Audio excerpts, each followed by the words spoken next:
हमारे कई कस्टमरों की और जो हमारे YouTube पे वीडियो देखते हैं उन कस्टमरों की लोगों की रिक्वेस्ट आई थी कि सर हमें बैटरी की मेंटेनेंस के बारे में बताया जाए कि हम इसको कैसे मेंटेन रख सकते हैं और कैसे इसको हम लॉन्ग टाइम के लिए यूज कर सकते हैं। जैसे कि आप देख रहे हो कि ये 5 बैटरियां हैं, इसका मतलब ये गाड़ी आपकी 60 वोल्ट में है। इसमें लिथियम आयन बैटरी भी आती है, लिथियम फॉस्फेट भी आती है। अगर तो आपने डेली 20 से 25 किलोमीटर चलना है तो उसके लिए लेड बैटरी प्रेफर्ड है, क्योंकि इसकी जो 60 वोल्ट में एवरेज होती है प्रॉपर वो 60 टू 70 किलोमीटर पर आवर के उस पे आती है।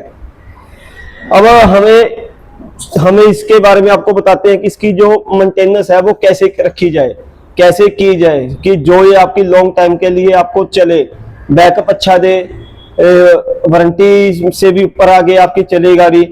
अब आप देख रहे हो कि जैसे इसमें 5 बैटरी हैं, इसमें आपको प्लस और माइनस मिलता है।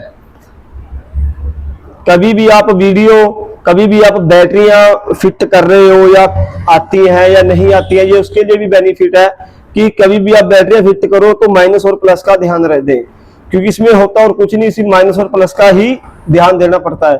अब हम आपको बताएंगे कि इसकी जो लॉन्ग टाइम है और इसको जो कैसे मेंटेनेंस रखा जाए, कैसे इसको बल्जिंग से बचाया जाए, ये सारी चीजें हम आपको बताएंगे। सबसे पहले तो आपने ये करना है कि जैसे मैं अब आपको गाड़ी ऑन करके दिखाता हूँ।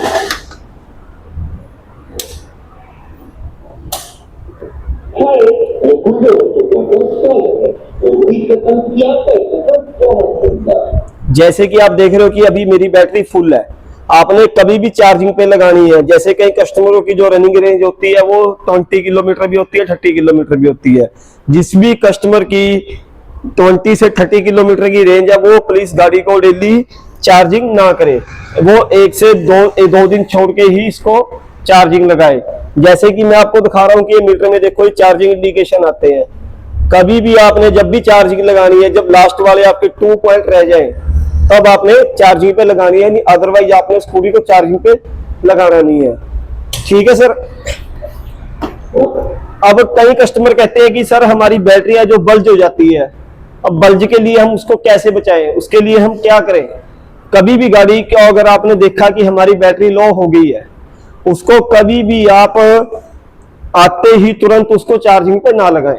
कम से कम आधे घंटे का, गर्मी में तो आधे घंटे का और सर्दियों में 20 से 25 मिनट का टाइम दे।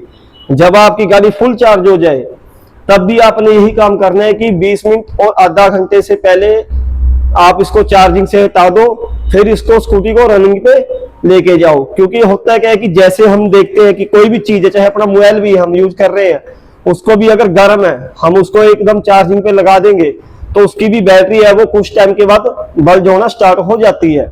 ऐसे ही इसका है, जैसे आप इसको आप रेस्ट दे के ऑन द स्पॉट चार्जिंग पे नहीं लगाओगे तो आपकी जो बल्जिंग की प्रॉब्लम है, जो समस्या है वो 0 खत्म हो जाएगी। दूसरी बात, कम से कम इसको धूप में खड़ी करके चार्जिंग लगाओ, ऐसे एरिया में चार्जिंग लगाओ जहां पर छांव हो। क्योंकि अब हम बैटरी को चार्जिंग लगा रहे हैं, एक तो बैटरी हीटअप हो रही है, गर्म हो रही है, ऊपर से अगर गर्मी है, जैसे गर्मी में धूप ज्यादा पड़ती है तो उसके कारण भी आपकी बैटरी बल्जिंग हो सकती है। अब आपको मैं इसका चार्जर दिखाता हूं कि वो चार्जर होता कैसा है।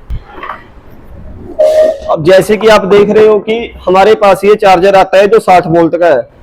60 वोल्ट 3 एम्पीयर 2AH का चार्जर होता है जो कि 5 बैटरियों के साथ कंपैक्टेबल होता है, जिसमें आप लगा लो कि 28AH 32AH की बैटरी तक आपका ये चार्जर कंपैक्टेबल होगा। इससे आपकी कोई भी 5 बैटरियों वाली गाड़ी है वो आराम से चार्ज हो जाएगी जो लेड एसिड बैटरी में है। अब कई कस्टमर क्या करते हैं कि जैसे हम चार्जिंग लगाने का सबसे अच्छा तरीका क्या है, मैं आज आपको इसके बारे में भी बताऊंगा कि सबसे पहले आपने जैसे कि देख रहे हो कि ये चार्जिंग पोर्ट होती है आगे,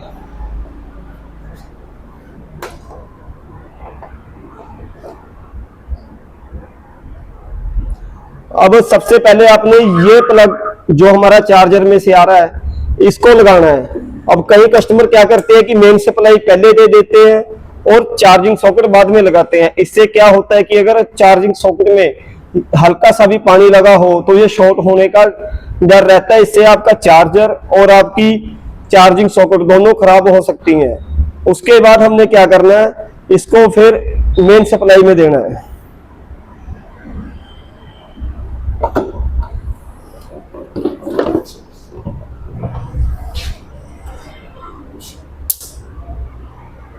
अब मैं आपको इसको गाड़ी को चार्जिंग पे लगा के दिखाऊंगा।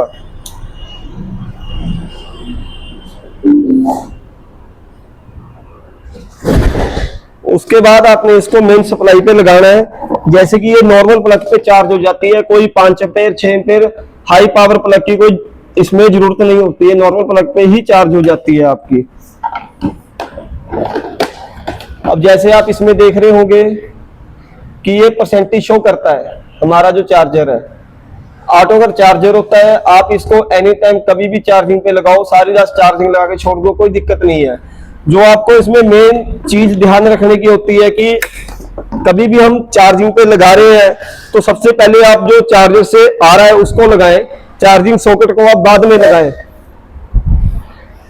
तो आज के लिए इतना ही था। बाकी आपकी कोई भी रिक्वायरमेंट हो, अगर आप इलेक्ट्रिक स्कूटी के बारे में कुछ भी पूछना चाहें, जैसे कि battery controller, charger, meter, throttle converter, किसी की चीज के बारे में पूछना चाहे तो आप हमारे यूट्यूब चैनल क्रांति ऑटो और इंस्टाग्राम पे क्रांति ऑटो के नाम से है, उस पे अपनी रिक्वायरमेंट डाल लें और हमारे पेज को सब्सक्राइब करें, फॉलो करें, लाइक करें, शेयर करें।